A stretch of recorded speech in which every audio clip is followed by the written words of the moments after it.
The night was 9 degrees. The kind of cold that doesn't just chill you, it kills you. Declan Mercer, the most feared man on the eastern seaboard, was walking with his 6-year-old daughter when she suddenly stopped. She wasn't looking at the lights. She wasn't looking at the snow. She was looking into a dark alley. "Daddy," she whispered, her voice breaking. "Her baby is freezing."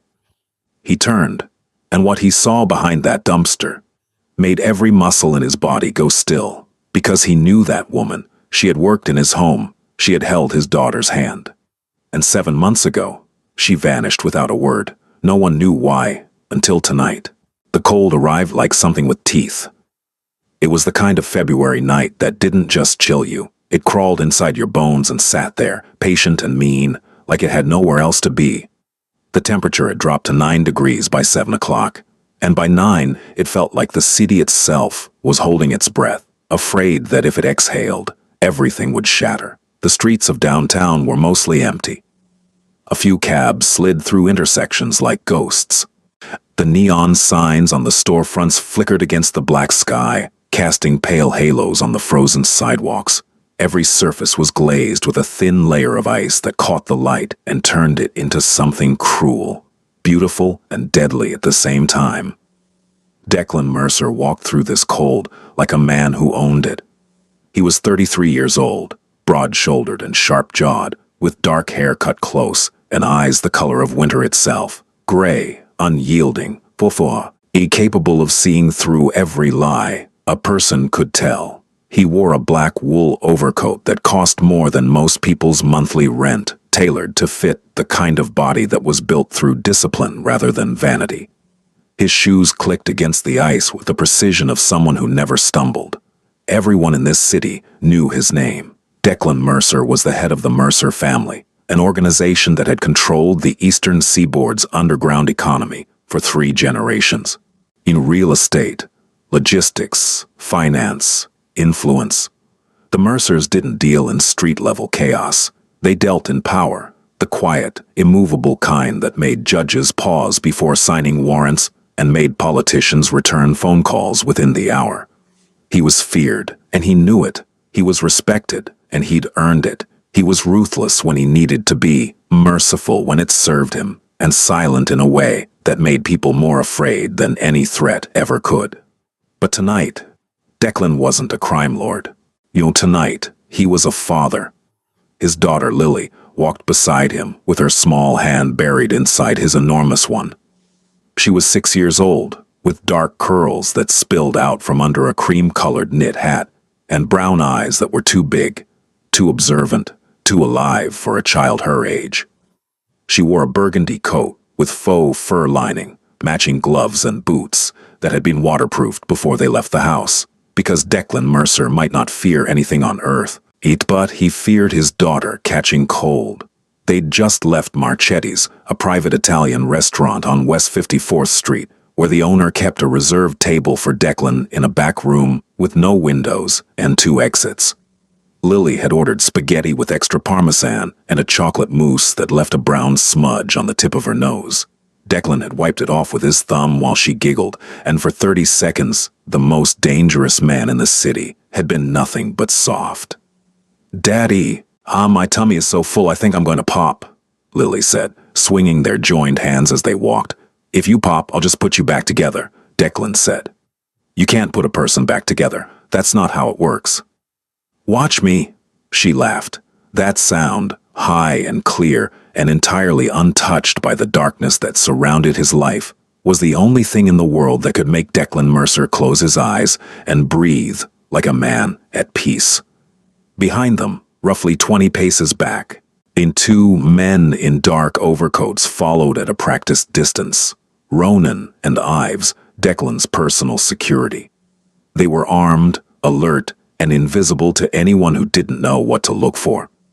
Their breath rose in clouds. Their eyes moved in synchronized sweeps, left, right, roofline, vehicle, pedestrian. They'd been doing this long enough to do it without thinking. Declan's car was parked 2 blocks away, and he'd chosen to walk tonight because Lily had asked him to. Because she'd said she wanted to see the city at night, with all its lights, and he was constitutionally incapable of refusing her anything that didn't involve sugar past 8 o'clock. They turned onto a quieter street. The buildings here were older, brownstones converted into offices, a shuttered laundromat, a bodega with a half-lit sign. The sidewalk narrowed. The street lights buzzed. And then Lily stopped. It wasn't gradual. And she didn't slow down first. She simply stopped walking, mid-step, like someone had pressed pause on the world. Her hand tightened inside Declan's, not a squeeze, a grip. The kind of grip a child makes when something bypasses their brain and goes straight to their heart. "Lily," Declan said, already scanning. His body shifted. His weight dropped slightly. One hand moved toward his coat's inner pocket instinctively. But Lily wasn't looking at danger.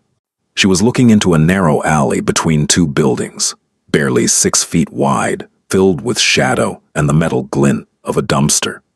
A thin strip of light from the street cut diagonally across the ground, illuminating a pile of flattened cardboard boxes, a torn black garbage bag, and something else. Something human. Lily's lips parted. Her breath came out in a small white cloud that dissolved into nothing. "Daddy," she whispered. Her voice was so small, it almost broke before it reached him. "Daddy. Her baby is freezing."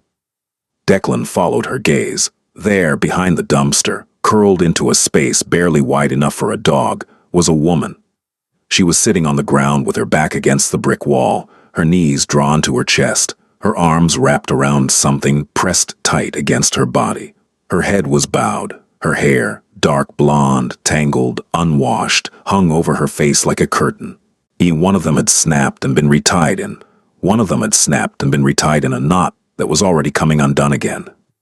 In her arms, bundled inside a blanket so thin it could have been a bedsheet, was a baby. The baby was tiny, 3 months old, maybe 4. Its face was barely visible, just a sliver of skin between the edge of the blanket and the woman's chest. But even in that sliver, Declan could see it, the faint, rhythmic trembling that ran through the infant's body, not crying, not fussing, just shaking, quietly, persistently. The way something shakes when it has been cold for so long that it has forgotten what warmth feels like. The woman was shaking too. Her fingers, red and raw, the nails broken, were curled around the blanket's edge, in holding it in place with a grip that spoke of desperation that had long since passed into numbness. She was asleep, or close to it. That dangerous kind of sleep that the cold brings, where the body starts shutting down one system at a time, quietly, efficiently, like a building turning off its lights floor by floor. Declan stared, and something in his chest moved. It wasn't a feeling he recognized immediately. It wasn't anger, which he knew the way a musician knows scales. It wasn't calculation, which was his native language. It was something older, something that existed underneath the armor he'd spent his entire adult life building. Then, the woman shifted slightly in her sleep, and her hair fell away from her face, and the strip of light from the street caught her features, and Declan Mercer felt the ground beneath his feet tilt.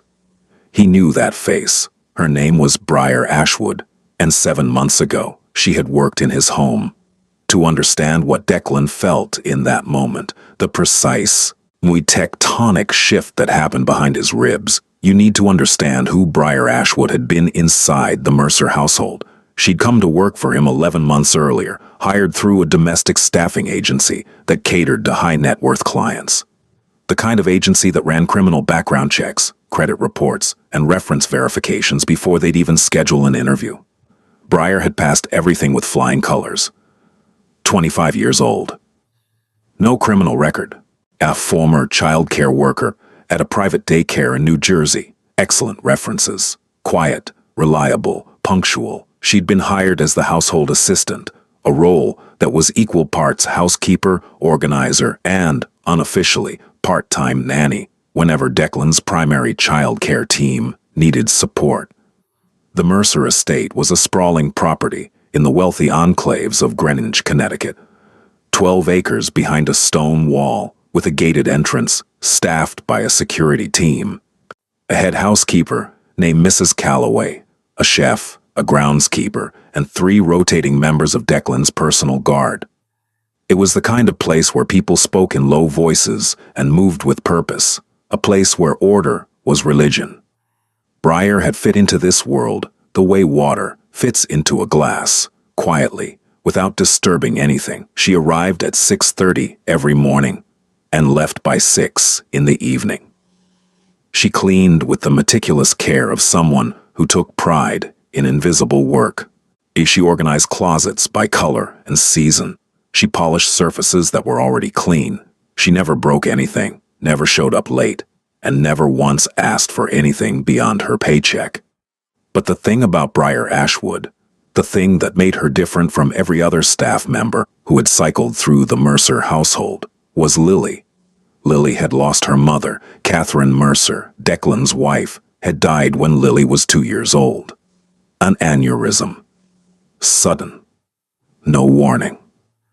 Well, one morning she was laughing and pouring orange juice, and by that afternoon she was gone. It was the kind of death that didn't just take a person. It rearranged every molecule in the room, the house, the life it left behind. Declan had handled it the way he handled everything, with control.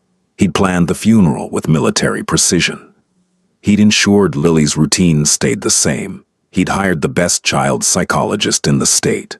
He'd held his daughter every night until she fell asleep. And then he'd gone to his office and sat in the dark until the grief loosened its grip, just enough for him to breathe again. He'd never remarried. He'd never even dated, not because he was devastated, though he had been, but because after Catherine, he'd decided that Lily would never have to compete for his attention. She was the center, the only center.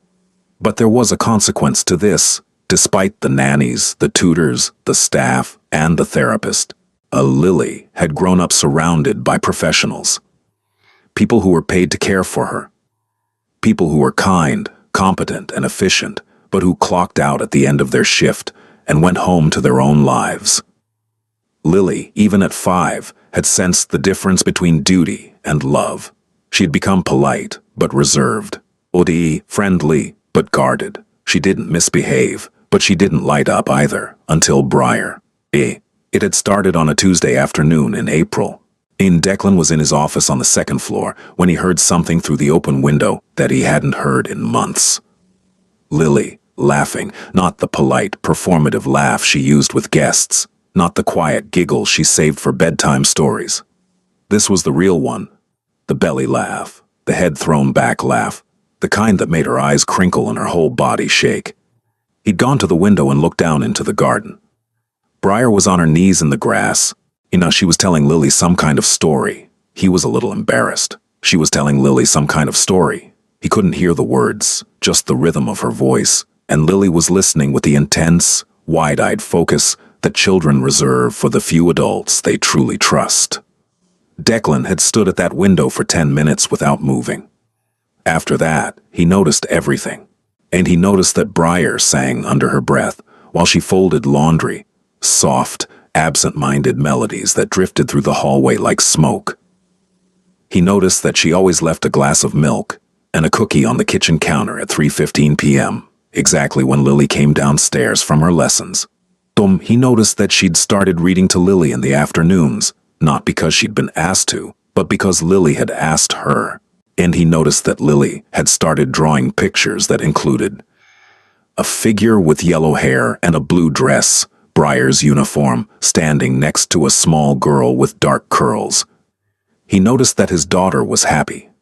And Declan, who trusted almost no one, who evaluated every person in his life through the lens of loyalty and threat assessment, had allowed it.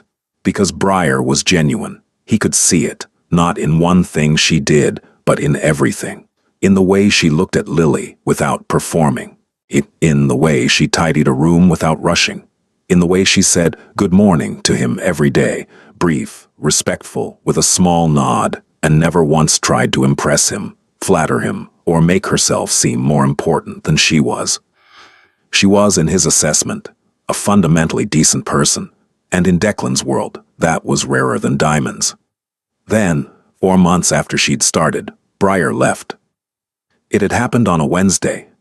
She'd arrived at work that morning looking pale and distracted. Mrs. H. 47 p.m. She'd walked into Mrs. at 1:47 p.m. She'd walked into Mrs. Calloway's office and handed in her resignation, effective immediately. No 2 weeks' notice, no explanation, no forwarding address. Mrs. Calloway had been stunned. "Briar, is something wrong? Has something happened?" "No," Briar had said. Her voice was steady, but her hands were shaking.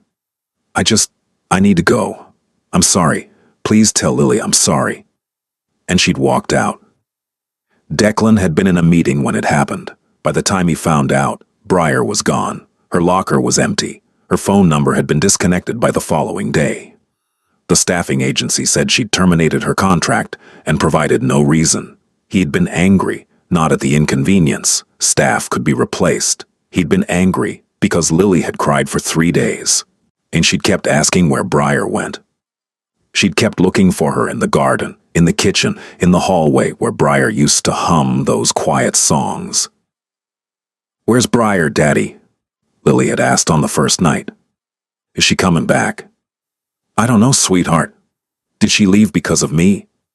That question had hit Declan like a bullet, because he'd seen the guilt in his daughter's eyes, the irrational, devastating belief that if someone you love leaves, it must be your fault.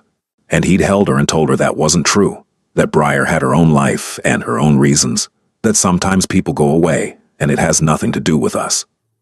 But privately he'd been furious. Not at Briar specifically, but at the fact that she'd gotten close enough to his daughter to leave a wound, and then she'd vanished without even trying to close it. He told himself to let it go. People come and go. That's what happens. Move on. And he had. Or he'd thought he had. Until tonight. Until he was standing on a frozen sidewalk, looking at Briar Ashwood curled up behind a dumpster with a baby in her arms and ice on her eyelashes, and every question he'd buried came roaring back to the surface like a wave. "Daddy." Lily tugged his hand. "Daddy, we have to help her." Declan didn't move immediately. His mind was doing what it always did, running calculations, threat, context, exposure. His daughter was standing on a public sidewalk at 9 o'clock at night. His security team was 20 paces behind him. There was a woman in an alley who might be sick, might be dangerous, might be carrying a stolen child, might be 100 things that his survival instincts told him to consider before his heart could override them. But then the baby made a sound. It wasn't a cry. It was smaller than a cry. It was a thin, reedy whimper. The kind of sound that a newborn makes when it has been crying for so long that it doesn't have the energy left to do it properly. It was the sound of something tiny and helpless running out of reserves, and Lily's hand tightened around his so hard that he felt her fingernails through his leather gloves. "Please, Daddy." Declan looked down at his daughter. Her eyes were full, not quite crying, but right at the edge. That trembling, shimmering look that children get when they've encountered something they don't have the words for, something that feels too big and too wrong and too sad. He crouched beside her. He brought his face level with hers. "Stay right here," he said quietly. "With Ronan. Don't move." He gave a short hand signal behind him without turning around. Ronan was at Lily's side in 3 seconds. The Ives moved to cover the mouth of the alley. Declan stood and walked into the alley alone. The cold was worse in here. The buildings on either side blocked whatever faint warmth the city generated, funneling the wind into a channel that cut straight through. The ground was slick with ice and something darker, runoff maybe, or spilled garbage. The smell was sharp, old food, wet concrete, the acrid tang of cold metal. He stopped 3 feet from her. Up close, she looked worse than she'd looked from the sidewalk. The hoodie she was wearing was damp, not from rain, but from the kind of persistent, seeping cold that draws moisture from the air and plants it in fabric. Her jeans were filthy, and her skin had a grayish pallor that Declan recognized, because he'd seen it before, on men who'd been left in cold storage rooms for too long. It was the color of a body redirecting blood from the surface to the core. The color of survival mode. Her lips were slightly blue. The baby was pressed against her chest, held in place by arms that were locked so tight they looked almost rigid. The blanket around the infant was a pale yellow, thin cotton, the kind you'd use in summer, and it was hopelessly inadequate for this temperature. Through the fabric, Declan could see the baby's tiny body trembling in a constant, involuntary rhythm. He crouched down. "Briar." His voice was low, controlled. The same voice he used in negotiations, calm enough to reach someone without startling them. She didn't respond. "Briar Ashwood." Her eyelids fluttered. A small crease appeared between her brows, like the sound of her name had traveled a long way to reach her and arrived battered. And then her eyes opened. They were green. He'd forgotten that. A pale, clear green like shallow water over sand. But now they were bloodshot and glassy, and it took them several seconds to focus. They moved slowly, tracking from the ground to his shoes, to his knees, to his face, and when they finally locked onto his, something happened in them that Declan had never seen in another human being. It was recognition, and then, immediately, terror. Not the terror of someone seeing a dangerous man. The terror of someone who has been caught at their lowest, the raw, animal horror of being seen in a state of complete vulnerability by the one person they'd spent months pretending didn't exist. "No," she breathed. The word came out cracked, barely audible. "No, no, no, no." She tried to move, tried to push herself deeper into the wall, like she could phase through brick if she just pressed hard enough. Her arms tightened around the baby. Her breathing went shallow and fast, the beginning of a panic response that her exhausted body could barely sustain. "Mr. Mercer, please, Stop," Declan said. Not harsh, firm, the kind of word that catches a person mid-spiral and gives them something solid to hold. "Stop, breathe." She stared at him, her chest heaved. Tears were running down her face, not the dramatic kind, but the quiet, exhausted kind that happen when a person has nothing left to hold them back. "I'm sorry," she whispered. I'm so sorry. I didn't know you'd be Briar." He said her name again, and this time it came out different, softer, not a command, but an anchor. "Your baby is freezing. We need to move. Can you stand?" She looked down at the bundle in her arms, as though she'd temporarily forgotten it was there. And then her face crumbled. "I can't feel my hands," she said. "I can't. I don't know if I can hold him. My fingers aren't—" Declan didn't hesitate. He removed his overcoat, $5,000 of Italian wool, and wrapped it around her shoulders and the baby in one motion. The coat swallowed her. She almost disappeared inside it. Then he put his hand under her elbow and lifted. She weighed nothing. It was like picking up a paper bag. Whatever she'd been eating in recent months, if she'd been eating at all, it hadn't been enough. She stood, swayed, her knees buckled, and he caught her, one arm around her waist, steady and sure. I've got you," he said. "Walk." They emerged from the alley into the streetlight, and Lily was there waiting, her face a mask of 6-year-old intensity, that look children get when they're trying so hard to be brave, that their bravery becomes its own kind of heartbreak. Lily looked at Briar, at the baby, at her father supporting a woman who could barely stand. And then, very quietly, Lily did something that would define the rest of this story. She stepped forward, reached up, and placed her small hand on the baby's blanket. She didn't pat it. She didn't squeeze. She just let her hand rest there, gently, like she was telling the baby, "I'm here. You're not alone anymore." "Hi," she whispered to the baby. "It's okay, my daddy's going to fix everything. He always does." Briar's eyes met Declan's over the top of Lily's head. In that look was everything she couldn't say, the shame, the gratitude, the fear, the exhaustion, and the desperate hope that this wasn't a dream brought on by hypothermia. Declan held her gaze for exactly 1 second. Then he turned to Ives and spoke in the tone that moved empires. "Bring the car around." Now. The black SUV arrived in under 90 seconds. Ives had radioed ahead to Marcus, the driver who'd been circling the block, and by the time the vehicle pulled to the curb, its interior was already blasting heat. And Declan guided Briar into the back seat with the same careful precision he applied to everything. He didn't rush her. He didn't speak. He simply kept his hand on her arm, firm enough to steady her, light enough to let go if she flinched, and helped her settle into the leather seat. The moment the heated air hit her, Briar's body reacted. She started shaking harder. Well, not less, harder. That was the paradox of rewarming. When the cold finally begins to release its grip, the body rebels. The muscles that have been locked in survival mode start to spasm. Blood that has been hoarded by the core rushes outward, and the nerve endings scream. Her teeth chattered so violently that the sound filled the entire vehicle. Lily climbed in beside her without being told. She sat close, not touching, but close enough that Briar could feel her there. She didn't ask questions. She didn't chatter. She just sat, watchful and still, her eyes moving between Briar's face and the baby's blanket. Declan got in on the other side. Ronan took the front passenger seat. Ives would follow in the second car. "Home," Declan said to Marcus. "Direct route, no stops."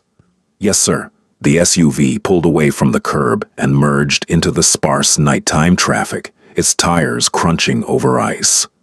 For the first 5 minutes, no one spoke. Declan watched Briar from the corner of his eye. She was holding the baby against her chest with both arms, the overcoat still draped around her like a tent.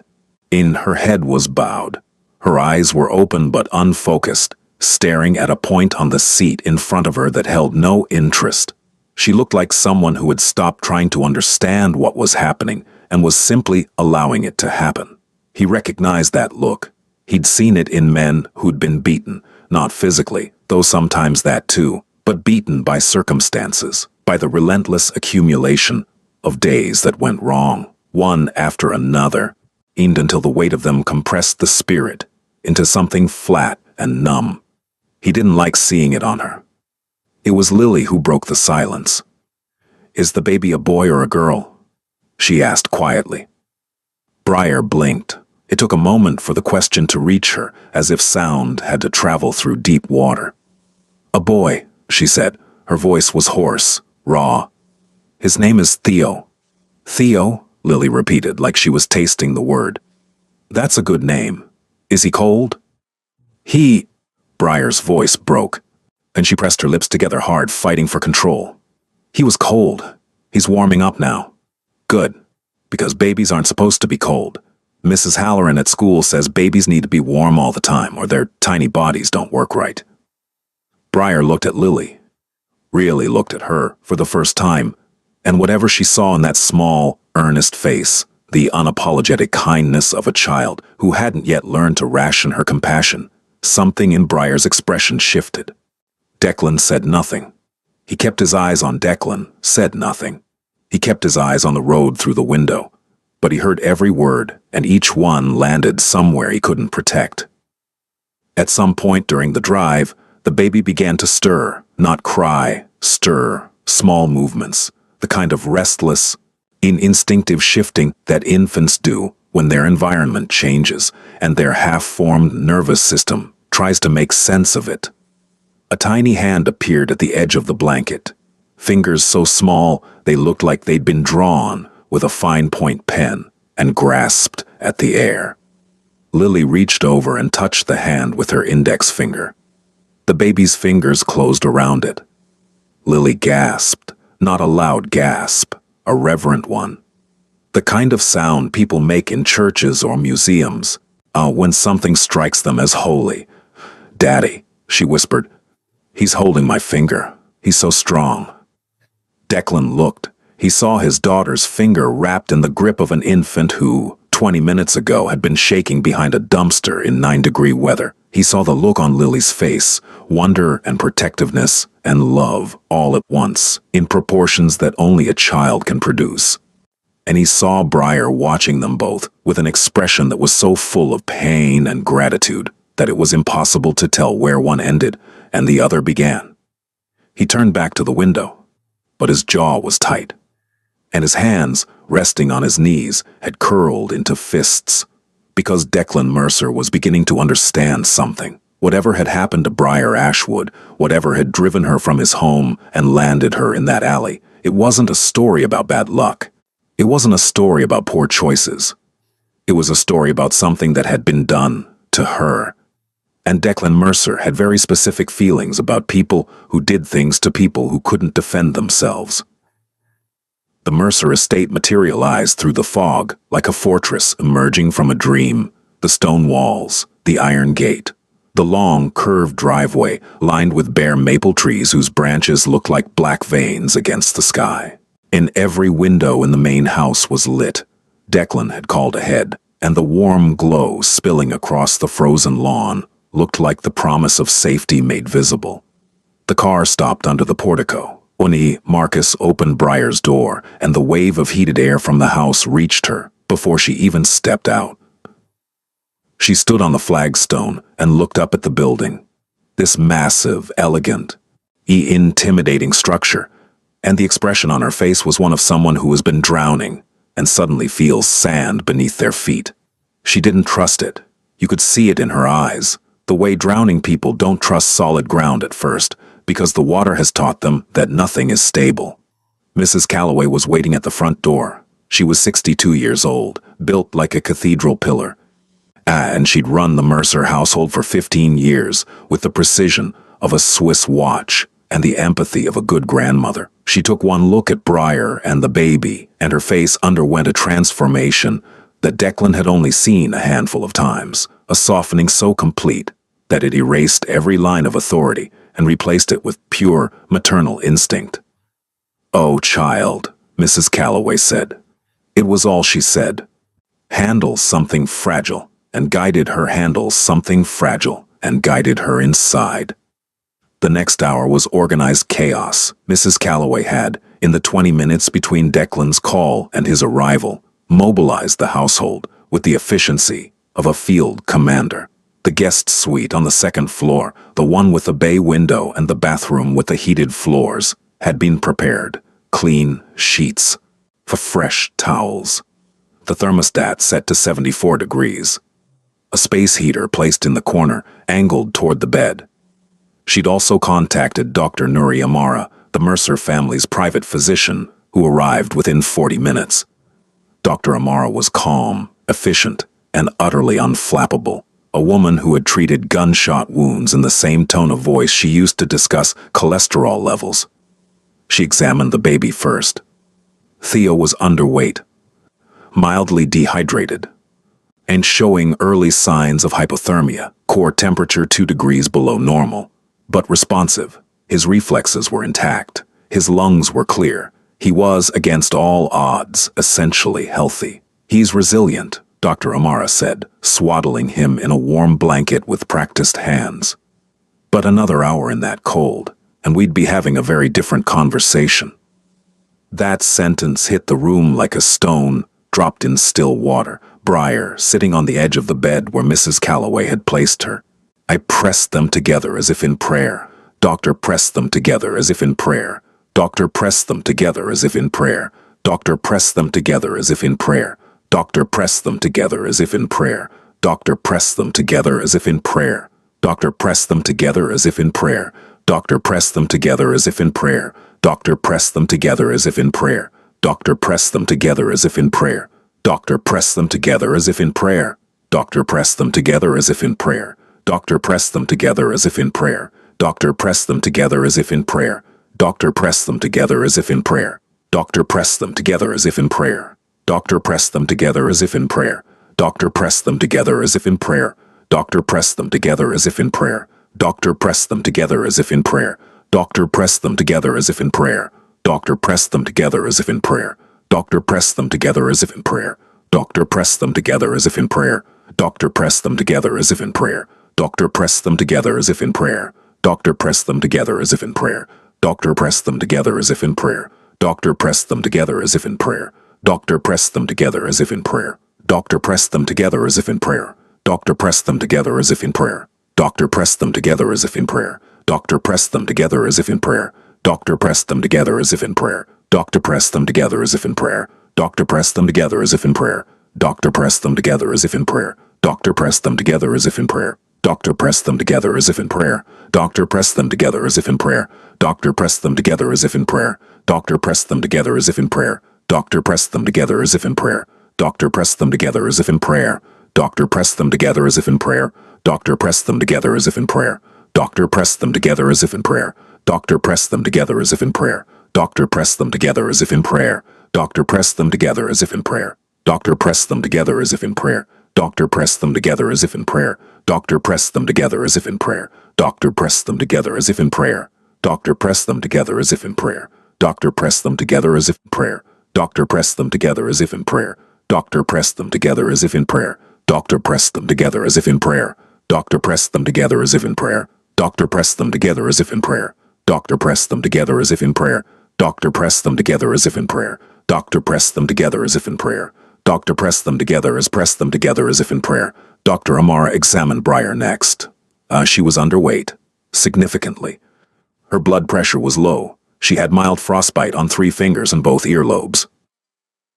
She was exhausted to a degree that bordered on medical concern. She hadn't eaten a full meal in what appeared to be several days. But she was alive, she was conscious, and when Dr. Amara asked her questions, she answered them, quietly, carefully, with the precise diction of someone who is holding themselves together through sheer willpower. When did you last eat? Yesterday morning, half a bagel. I gave the rest too. I made sure Theo had formula. Where have you been sleeping? A pause. Different places, shelters when there's room. The last 2 nights, outside. In this weather? Briar didn't answer. She didn't need to. Declan stood in the hallway outside the guest suite, listening. He'd positioned himself just beyond the door frame, close enough to hear, far enough to give the illusion of privacy. His arms were crossed. His face was neutral. But anyone who knew him well enough to read the small signs, the tightness around his eyes, the slight forward tilt of his head, the absolute stillness of his body, would have recognized what was happening inside him. He was angry, not at Briar, not at the situation. And was in her pajamas now. Flannel pants was in her pajamas now. Flannel pants with tiny elephants on them and a long-sleeve shirt that said, "Adventure awaits," in glittery letters. Her hair was down, a wild tangle of dark curls, and she was carrying a stuffed bear that she'd had since she was 2. "Daddy," she said, "can I give Mr. Bear to the baby? He's warm and soft, and I think the baby needs him more than me right now." Declan looked at her. This child, his child, offering her most treasured possession to a stranger's baby without a moment's hesitation. "You sure?" he asked. "That's your favorite." "I know. That's why I want to give him, because you should give your best things to people who need them." Declan knelt so that his face was level with hers. He looked at her for a long moment. This small person who somehow, despite growing up and surrounded by bodyguards and bulletproof glass and the constant, invisible machinery of organized crime, had arrived at a moral clarity that most adults would spend their entire lives failing to achieve. "You're a better person than me," he said quietly. "No, I'm not," she said. "You brought her here. That's the same thing." She slipped past him and into the guest suite. Through the doorway, he watched her walk up to the bed where Briar was sitting, place Mr. Bear carefully beside the sleeping baby, and whisper, "He'll keep you safe tonight." Briar looked at the stuffed bear, then at Lily. And then she did something she'd been fighting not to do since the alley.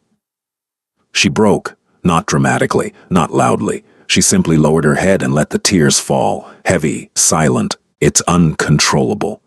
While her shoulders shook, and her hands gripped the edge of the mattress, and everything she'd been carrying alone for months came crashing down in the safety of a room that was warm and clean, and watched over by a 6-year-old girl with a heart bigger than the house she lived in. Lily didn't flinch. She climbed onto the bed, sat beside Briar, and leaned her head against the woman's arm. "It's okay," she said. "You're safe now." In the hallway, Declan closed his eyes. And then he pulled out his phone and made 3 calls. She didn't tell him everything that night. She couldn't. The story was too large and she was too depleted. And there are some truths that can only be spoken in fragments, handed over one piece at a time, like a confession that the body releases only when it's certain the listener can bear the weight. But over the next 2 days, the picture emerged. His name was Craig Devlin. Briar had married him when she was 22, and they'd met through mutual friends at a barbecue in Hoboken. He was 28, charming, attentive, and funny, in the way that made everyone in the room want to stand closer to him. He was a project manager at a construction firm. He drove a pickup truck that he kept spotless. He opened doors for her. He brought flowers on Tuesdays because, he said, everyone brings flowers on weekends and that's not special. For 6 months, he was the best thing that had ever happened to her. And then, quietly, gradually in increments so small they were almost imperceptible, he became the worst. It started with opinions. He had opinions about everything: her clothes, her friends, her schedule, her phone usage. At first, the opinions sounded like concern. "You're really going to wear that? It's kind of revealing. That friend of yours, Megan, she's not a good influence. Why do you need your phone at dinner? I'm right here." Then the opinions became rules. No going out without telling him where. No talking to male co-workers outside of work. No visiting her mother without his approval. He monitored her texts. He tracked her location through an app he'd installed on her phone and told her was for safety. He controlled the finances. Every dollar she earned went into a joint account that only he had a debit card for. Then the rules became punishments. The first time he hit her was 9 months into the marriage. She'd come home 20 minutes late from the grocery store because of traffic. When he'd been standing in the kitchen when she walked in, and without a word, he'd backhanded her across the face with enough force to split her lower lip. Then he'd apologized. He'd cried. He'd held her. He'd said it would never happen again. It happened again. Over the next year, Craig Devlin dismantled Briar's life with the systematic precision of someone tearing down a building. He isolated her from her family, her mother, her sister, her 2 close friends. The woman who remained was a hollowed out. The woman who remained was a hollowed out version of the woman she'd been. Someone who flinched at sudden movements and apologized for breathing too loudly. The job at the Mercer estate had been her one act of defiance. She'd applied through the agency in secret, during one of the rare hours when Craig was at work and she had access to a computer. She'd used her sister's address for the paperwork. She'd told Craig she'd gotten a cleaning job at a commercial property, vague enough that he didn't investigate, specific enough that he didn't question the hours. For 4 months, working in the Mercer household had been the closest thing to freedom she'd experienced in years. The order of the house, the kindness of Mrs. Calloway, in the laughter of a little girl with dark curls who asked her to read stories and build forts, and who looked at her, really looked at her, like she mattered. And then Craig found out. No, he'd gone through her phone, something he did regularly, like a landlord inspecting property. He'd found a text from Mrs. Calloway confirming a schedule change. He'd searched the name. He'd found the Mercer estate. He'd learned exactly where his wife had been spending her days. And he'd lost his mind.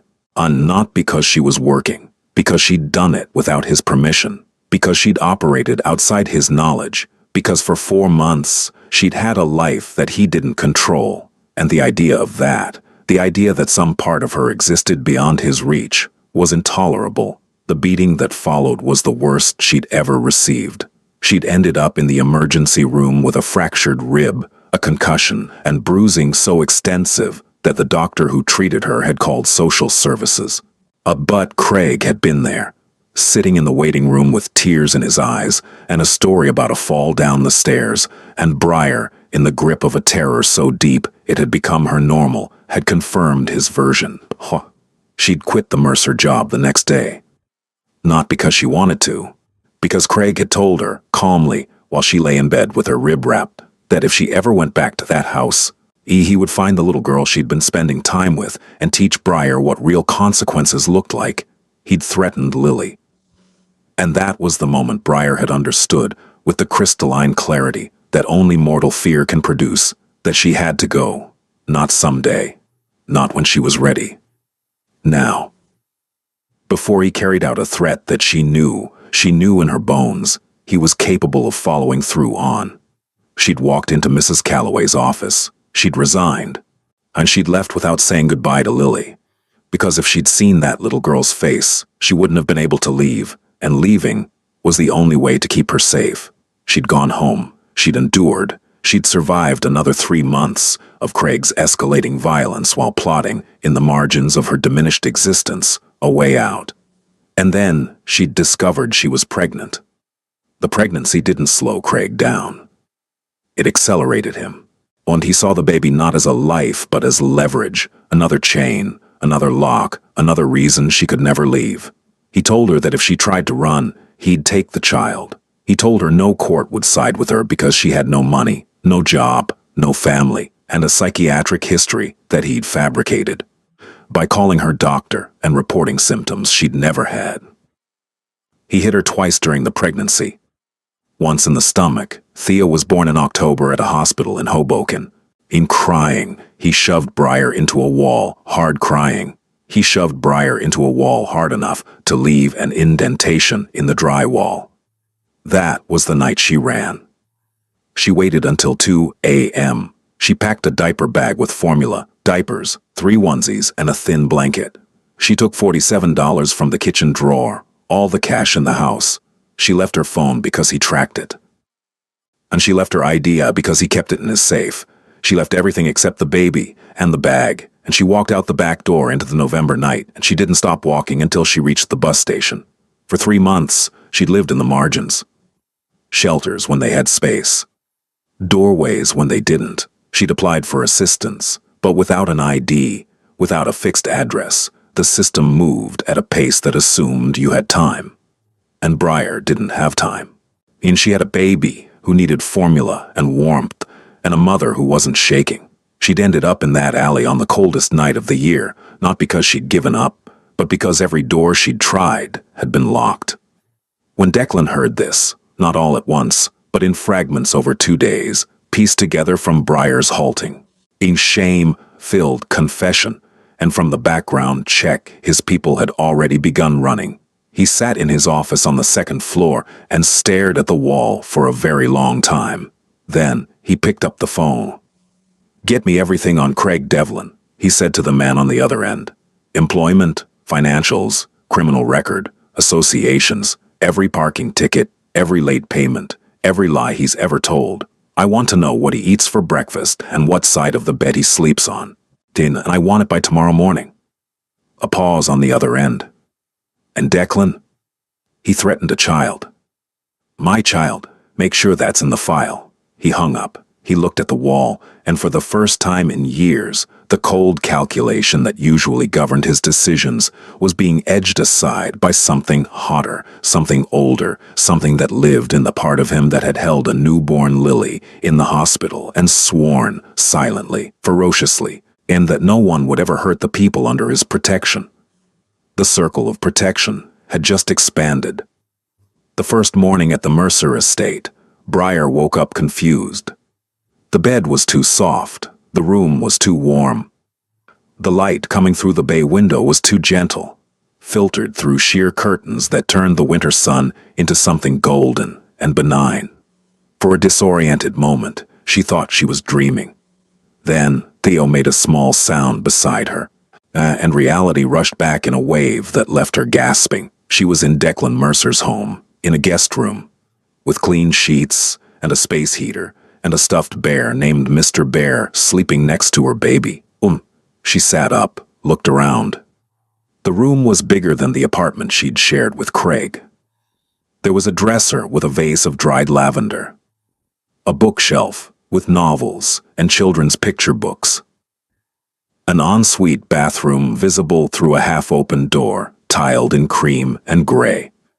On the nightstand, someone had left a tray with a glass of water, 2 slices of toast, a small cup of fruit, and a note written in precise, slanted handwriting.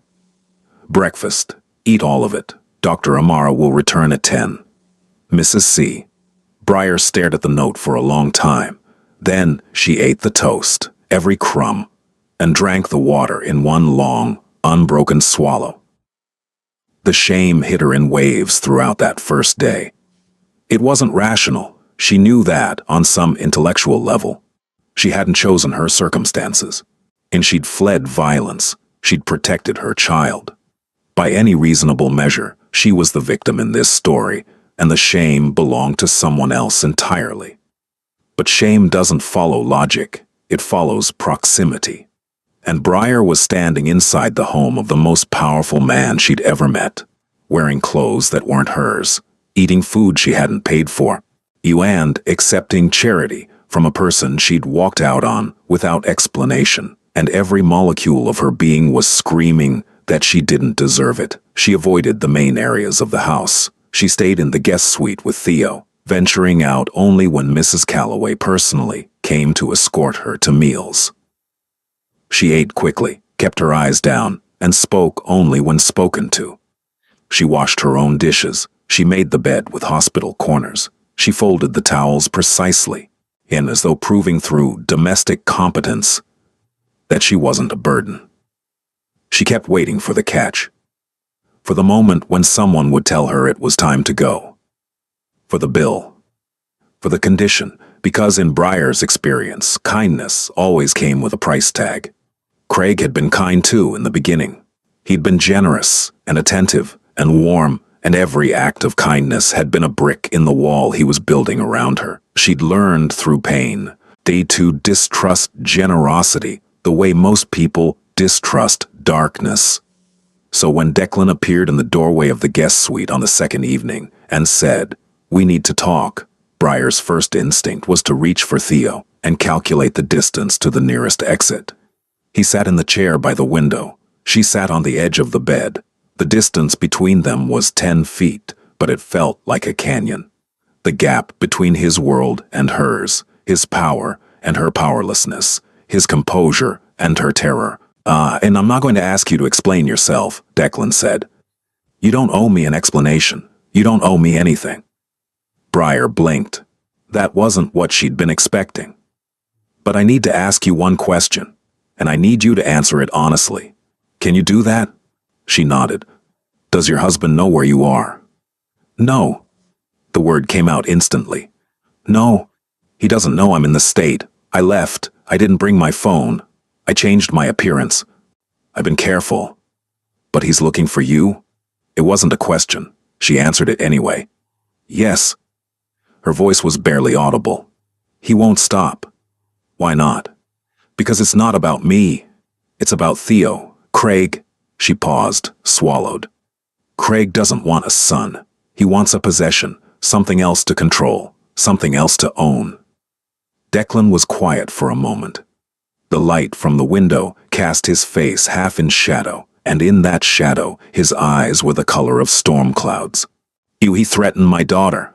Briar's face went white. "Mr. Mercer, I swear to you, I left because of that. The moment he said it, I knew I had to go. I would never, ever let anything happen to Lily. That's why I quit without warning. That's why I didn't say goodbye. I was trying to protect." "I know." 2 words, spoken without accusation, without warmth, without anything except understanding. "I know why you left. I know what you were trying to do. And this is resolved. Not as a guest. Not as a guest this is resolved. Not as a guest. Not as a charity case. As someone under my protection. That means my security team, my legal team, my resources. Do you understand?" "Mr. Mercer, I can't. This isn't a request." The words were hard, but his voice wasn't. There was something underneath the authority, something that sounded almost like asking. A good thing in your life to keep a good thing in your life, to keep a 6-year-old girl you didn't have to care about out of harm's way. You don't get to pay for that by freezing to death in an alley. Briar stared at him. Her eyes were full, her hands were shaking. "Why?" she whispered. "Why would you do this?" Declan held her gaze for a long moment, and when he answered, his voice was the quietest she'd ever heard it. "Because my daughter sees who people really are, and she sees you." He stood, walked to the door, stopped. "One more thing. You were the best person who ever worked in this house. Mrs. Calloway said so. Lily said so. I could see it myself. Whatever your husband made you believe about your worth, he was wrong about everything. He left. Briar sat in the silence of the guest room, holding her sleeping baby. Oh, and for the first time in longer than she could remember, the shame didn't win. The file on Craig Devlin arrived the next morning. It was 47 pages long, compiled by an intelligence firm that Declan kept on retainer for situations exactly like this. Situations that required information to become ammunition. Declan read it alone in his office, a cup of black coffee growing cold beside him. Craig Devlin, age 31, born in Bergen County, New Jersey, on project manager at Caldwell Construction, a mid-tier firm with state contracts and a history of safety violations that had been mysteriously dismissed. Craig had 2 prior complaints of domestic disturbance on file, both withdrawn before charges were filed. He had a DUI from 2019 that had been pled down to a traffic violation. He had a gambling habit that had put him $40,000 in debt to a sports book in Atlantic City. He had a temper that 3 former co-workers had mentioned, off the record, as intense and unpredictable. He also had a record of searching Briar's name on social media daily. He'd filed a missing persons report 2 days after she left, and when the police hadn't moved fast enough for his liking, he'd hired a private investigator. The PI was still active. Declan closed the file. He sat still for a long time, his eyes fixed on the window, where the winter sun was painting weak stripes across the frost-covered lawn. And then he picked up his phone and called Victor Crane. Victor Crane was the Mercer family's attorney, not the corporate attorney who handled the legitimate business interests. The other one. The one who operated in the gray areas where law and power overlapped. He was 58 years old, bald, wore glasses with thin gold frames, and had a reputation in certain circles as the man who could make any legal problem disappear, not through corruption, but through a mastery of the system so complete that he could use its own rules against anyone who challenged his clients. Victor, I need a restraining order. Emergency protective order. Filed today. For whom? Briar Ashwood, against her husband Craig Devlin. I'm sending you the file now. There's documented domestic violence, threats against a minor, my minor, and evidence of ongoing stalking behavior. She's at the estate. She's under my roof, and she's staying there. A brief silence. Declan, if this man has hired a PI, it's a matter of time before he traces her to your property. The moment that happens, we're in a custody dispute with a man who will claim parental rights. That's why I want the protective order first. Then a full petition for sole custody on her behalf. Then a civil suit for domestic violence. Then, and this is important, Victor, I want every safety violation at Caldwell Construction reviewed by OSHA. I want his gambling debts flagged for his employer. And I want the 2 prior domestic disturbance complaints reopened. Another silence. Longer this time. You're going to dismantle his life. No, I'm going to expose his life. There's a difference. Everything I'm asking you to do is legal, documented, and verifiable. I'm not fabricating anything. I'm simply making sure that everything he's done catches up with him, simultaneously. Understood. I'll have the emergency order filed by end of day. Good. And Victor, hey, this one matters. They all matter, Declan. This one matters to my daughter. That was enough. Victor Crane began working within the hour. 3 days later, the shadow arrived. It was a Wednesday evening, just after 6. Briar was in the guest suite, feeding Theo. Lily was downstairs working on a drawing at the kitchen table. Declan was in his study, reviewing contracts when Ronan appeared in the doorway. Sir, we have an issue at the south gate. Declan looked up. Ronan's face told him everything he needed to know before the words came. There's a vehicle parked on the access road. Dark pickup. New Jersey plates. 1 occupant. He's been there for approximately 18 minutes. He's taking photographs of the gate and the perimeter wall. Declan closed the file he'd been reading, slowly. Do we have an ID? Plate comes back to a Craig Devlin, Bergen County. The room went quiet. Not the normal quiet of an empty study, but the heavy, impressurized quiet that precedes action. Is Lily in the house? Kitchen. Mrs. Calloway is with her. Briar. Guest suite, second floor. Lock down the property. Full protocol. Nobody in or out without my authorization. Declan stood. Don't engage the vehicle. Don't approach. I want eyes on him at all times. If he exits the vehicle, I want to know immediately. If he approaches the gate, I want to know before his hand touches the buzzer. Understood. And Ronan? On record. Ronan nodded and vanished on record. Ronan nodded and vanished. Declan stood at his window and looked out toward the south gate. He couldn't see the truck from this angle. It was a quarter-mile away beyond the tree line, but he didn't need to. He could feel it, the way a man who has spent his life navigating predators can feel another predator circling. He did not go to the gate. And he did not confront Craig Devlin. He did not send his men to intimidate, threaten, or harm. Instead, he sat down at his desk, opened his phone, and sent Victor Crane a text. He's here. Add stalking and surveillance to the filing. I want this served tomorrow. Then he went downstairs and sat beside Lily at the kitchen table and helped her color a drawing of a house with a garden and a yellow sun. And he didn't mention the truck, and he didn't mention danger. And he didn't mention the fact that every security camera on his property was recording, every guard was positioned, and every exit was monitored. Because this was how Declan Mercer fought. Not with fists, not with guns. With patience. With documentation. With the cold, meticulous assembly of a case so airtight that when it was presented, there would be no escape. Craig Devlin sat outside the gate for 43 minutes. Then he drove away. He didn't know it yet, but he'd already lost. 2 weeks passed, and in those 2 weeks, something happened inside the Mercer estate that was so gradual, so quiet, that it would have been invisible to anyone who wasn't paying attention.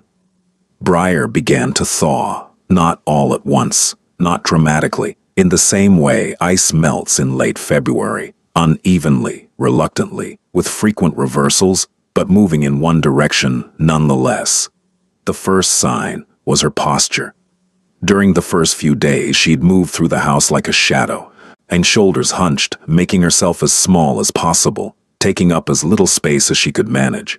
She walked close to walls. She spoke in near whispers. She flinched when doors closed. But by the end of the first week, her shoulders had begun to drop. Not relax, that would take longer, but descend from their permanent position near her ears to something that looked slightly less like a person bracing for impact. The second sign was her voice. She started speaking at normal volume, asking Mrs. The Calloway small questions. Is there anything I can help with?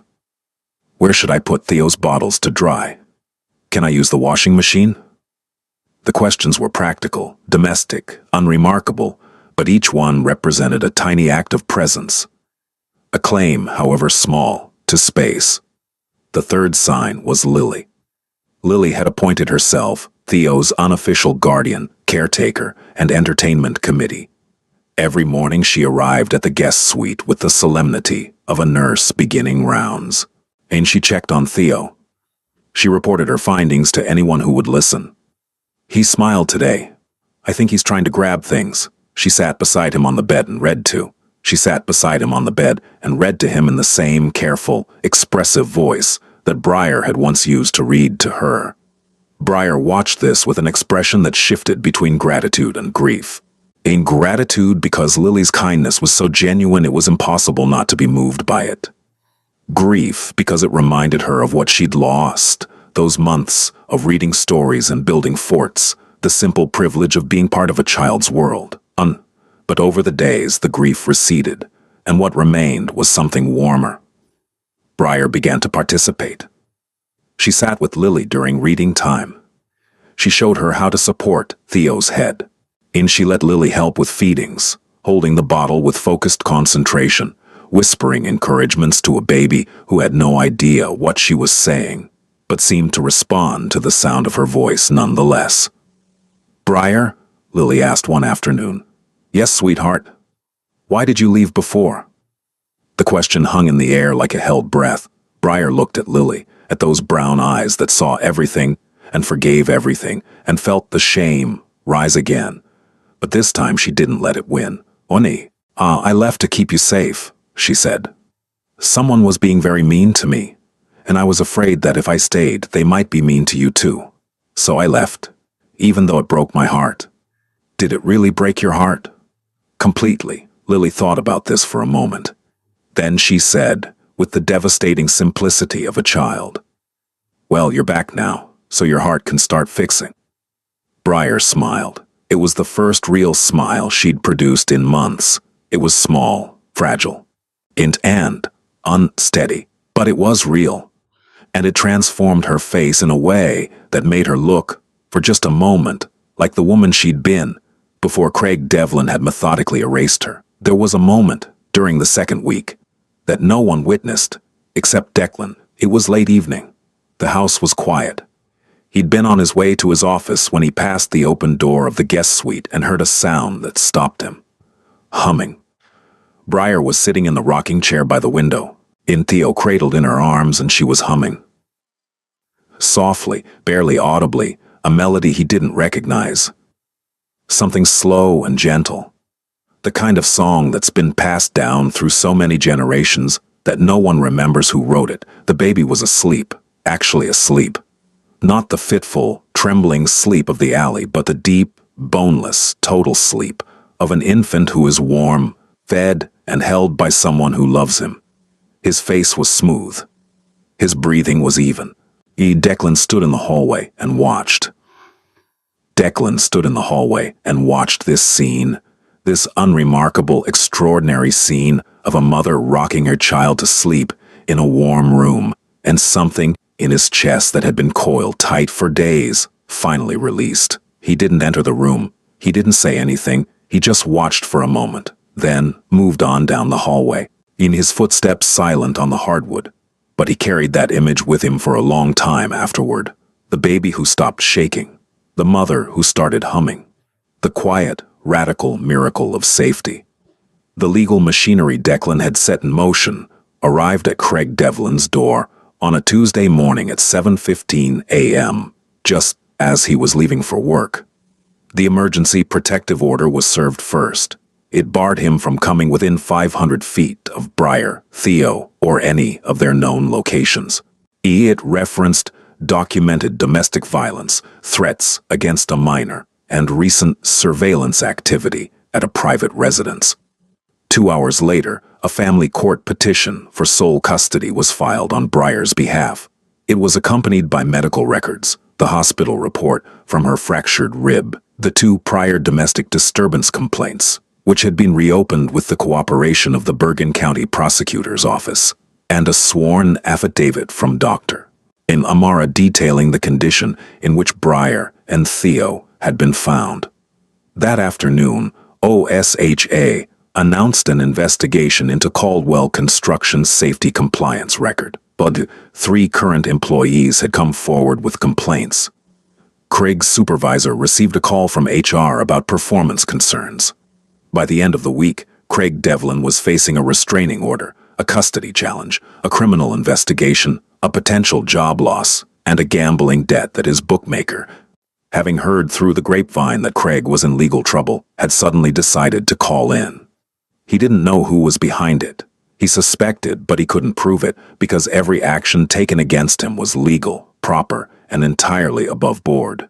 There was no intimidation, no threats, no shadowy figures delivering warnings, just the relentless, methodical application of systems and processes that Craig had spent years gaming, now turned with surgical precision against him. And this was how Declan Mercer fought. Not with violence, not with cruelty. With the devastating efficiency of a man who understood that the most powerful weapon in the world was not a gun. It was information applied correctly at the right time through the right channels. Craig made one attempt to fight back. He hired a lawyer, a cheap one, because good lawyers were expensive and his finances were now under scrutiny. The lawyer advised him to file a counter-petition for custody, arguing parental rights and the absence of criminal conviction. Victor Crane dismantled the petition in a single hearing. He presented the medical evidence. He presented the police reports. He presented Craig's financial records, including the gambling debt and the evidence that he'd controlled Breyer's access to their joint account. He presented text messages recovered from Breyer's old phone, which the investigation team had obtained through legal channels, showing a pattern of threats, control, and escalating abuse. The judge listened. The judge looked at Craig Devlin, who sat in his rumpled suit with his cheap lawyer and his barely contained rage. The judge looked at the evidence. The ruling was delivered within the week. Sole custody to Breyer. Supervised visitation only, pending completion of a court-mandated anger management program and a psychological evaluation. The restraining order was extended to 2 years. Craig Devlin walked out of the courthouse and stood on the steps for a long time, looking at nothing. He drove back to an empty apartment. His job was on thin ice. His debts were closing in. The walls he'd built around another person had collapsed, and now the rubble was falling on him. No one from the Mercer organization contacted him. No one threatened him. No one needed to. The system, when properly activated, did its own work. Spring came to the Mercer estate the way it comes to places that have earned it, slowly, almost shyly, as though the warmth was checking to make sure it was welcome before committing. The maple trees along the driveway pushed out their first green buds. The lawn, which had been a gray-brown sheet of dormant grass, began to show streaks of color. Mrs. Calloway opened the windows in the kitchen for the first time in months, and the breeze that came through smelled like thawed earth and possibility. Breyer was still at the estate, but she wasn't the same person who'd arrived in February. The physical changes were obvious. She'd gained weight, not a lot, but enough that her face no longer looked like something stretched over bone. Her hair, which had been lank and unwashed, was clean and fell to her shoulders in soft waves. The dark circles under her eyes had faded from black to a faint lavender. Her hands, in which had been cracked and raw, were healing. But the real changes were subtler. She laughed sometimes. Not often, and usually at something Lily said. But the sound was there. A quiet, tentative thing, like a bird testing a new branch. She made eye contact when she spoke. She stopped apologizing for existing. She started sentences with, "I think," and "I want," instead of, "I'm sorry, but," and "if it's not too much trouble." She started helping Mrs. Calloway in the kitchen, not as a duty, but as something she enjoyed. She was a good cook, it turned out. Better than good. She had an instinct for flavor that Mrs. Calloway, who had been feeding the Mercer family for 15 years, openly admired. They developed a routine. Breyer would try a new recipe. Mrs. Calloway would taste it, make one suggestion, and nod approvingly, and Lily would be the final judge, delivering verdicts with the solemnity of a food critic and the enthusiasm of a 6-year-old. "Oh, this is the best soup in the whole world," Lily declared one evening, holding up her spoon. "And I have eaten soup in 4 states, so I know." Declan, sitting at the head of the table, looked at Breyer over the rim of his glass and saw her smile. Really smile. The kind that reaches the eyes, and he felt something shift in the room that had nothing to do with temperature. Theo was thriving, at 5 months old. He was hitting every developmental milestone with the cheerful determination of someone making up for lost time. He smiled at everyone. He grabbed at everything. He'd discovered his own feet and treated them with the fascination of an explorer encountering a new continent. He slept through the night most nights, and on the nights he didn't, his cries were strong and healthy, not the thin, exhausted whimpers of the alley, but the full-throated demands of a baby who knew, with absolute certainty, that someone would come. Someone always came. Usually Breyer. Sometimes Mrs. Calloway. Once, on a night when Breyer was sleeping deeply for the first time in months, Declan himself. He'd been passing the guest suite when he heard Theo fussing. He'd glanced in and seen Breyer asleep, deeply, completely, the kind of sleep that the body takes by force when it has been deprived for too long. He'd hesitated for 1 second. Then he'd walked in, picked up the baby, and held him.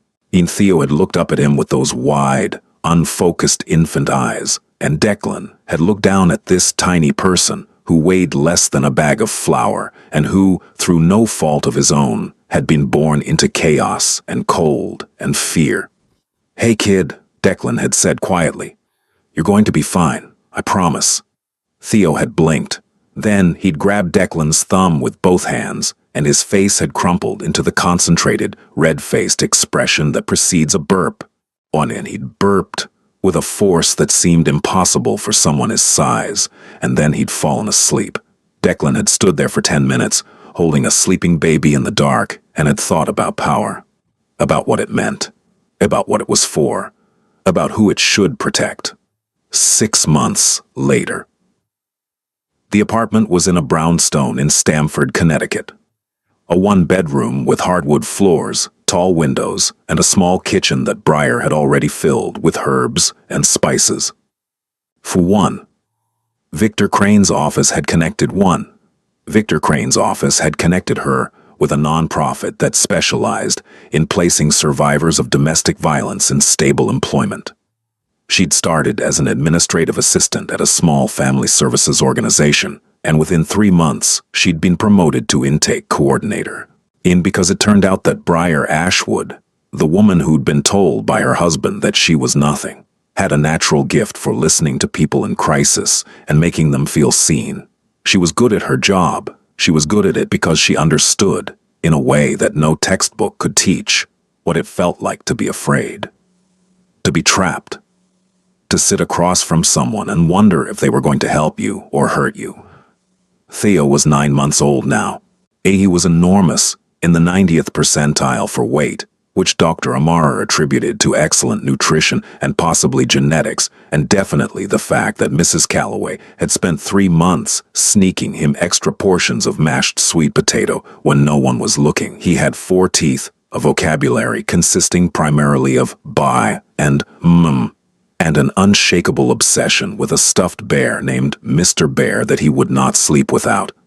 Lily visited every Saturday. Declan's driver would bring her in the morning, and she would spend the day at Briar's apartment, playing with Theo, helping Briar cook, drawing pictures that she taped to the refrigerator. She'd become, in effect, the world's most devoted older sister, a role she took so seriously that she'd started keeping a Theo log in which she documented his daily achievements, including entries like, "Theo clapped today. He's not very good at it yet, but he's trying." Briar and Lily had rebuilt their bond, and it wasn't the same as before. It couldn't be because both of them had changed, but it was deeper. It was the bond of people who had been through something together, even if they didn't fully understand what the other had experienced. It was based on trust, the real kind, the kind that's been tested and survived. On a Saturday in September, Declan came to pick Lily up at the end of the day. He usually sent the driver, but today he'd come himself. And he stood in the doorway of Briar's apartment and looked around. The space was small, but warm. There were plants on the windowsill. A drawing of a house, Lily's work, was taped above the kitchen table. Theo was in a bouncer, chewing on Mr. Bear's ear. There was music playing softly from a speaker on the counter, something quiet, something gentle. Briar was standing by the stove, stirring something that smelled like rosemary and garlic. She was wearing jeans and a gray sweater, and her hair was pulled back in a loose ponytail, and she looked like a person who lived here. Not a person who was hiding. Not a person who was surviving. A person who was home. "Thank you," she said. She said it simply, without elaboration, without the desperate, shame-filled gratitude of their first days. Just 2 words, spoken between equals. "You did this yourself," Declan said. "No, I didn't." She looked at him. I didn't. I gave you a warm room and a phone number for a lawyer. Everything else, the job, the apartment, getting up every day, building a life from nothing, that was you. Don't give me credit for your courage." She held his gaze, and in that look was something that hadn't been there before. A steadiness, a solidity, the quiet confidence of a woman who had walked through fire and come out the other side with her hands open instead of clenched. "Lily is the reason," Briar said. "You know that, right?" She's the reason any of this happened. She saw me. In that alley, on the worst night of my life, a 6-year-old girl saw me when the rest of the world looked away. Declan nodded. Because he knew. He'd always known. She gets that from her mother, he said quietly. It was the first time he'd mentioned Catherine and yours. Then Lily came bounding into the room, holding a drawing she'd made of all 4 of them. Declan, Lily, Briar, Ino and Theo, standing in a field of flowers under an enormous sun. Look, Daddy, it's us. I made everyone smiling because everyone is smiling now. Declan looked at the drawing, at his daughter's face, at Briar's face, at the baby and the bouncer chewing on a stuffed bear that had started its life in a mansion and ended up in a 1-bedroom apartment in Stamford and was arguably living its best life. He took the drawing. This is going on my wall, he said. The one in your office? The one everyone sees, Lily beamed. And Declan Mercer, who had spent his entire life measuring power and fear, in how many people moved when he spoke, in how many doors opened when he approached, in how many problems dissolved when he applied the weight of his name, understood in that small, sunlit apartment that he'd been measuring wrong. Power wasn't fear. It never had been. Power was the ability to stand between someone and the thing that was trying to destroy them. And to say, not here, not on my watch. Not ever. Power was a little girl who saw a freezing baby and said, "Daddy, help." Power was a woman who ran from a monster with nothing but a diaper bag and $47, and survived. Power was choosing who to protect, and meaning it. He drove home that evening with Lily asleep in the back seat, her head resting against the window, the sunset painting her face in shades of gold and amber. The road unwound before him. The world outside was green and warm and full of the reckless, unapologetic beauty of early autumn. On the dashboard, Lily's drawing was propped against the windshield. 4 figures. A field of flowers. An enormous sun. Everyone smiling because everyone was.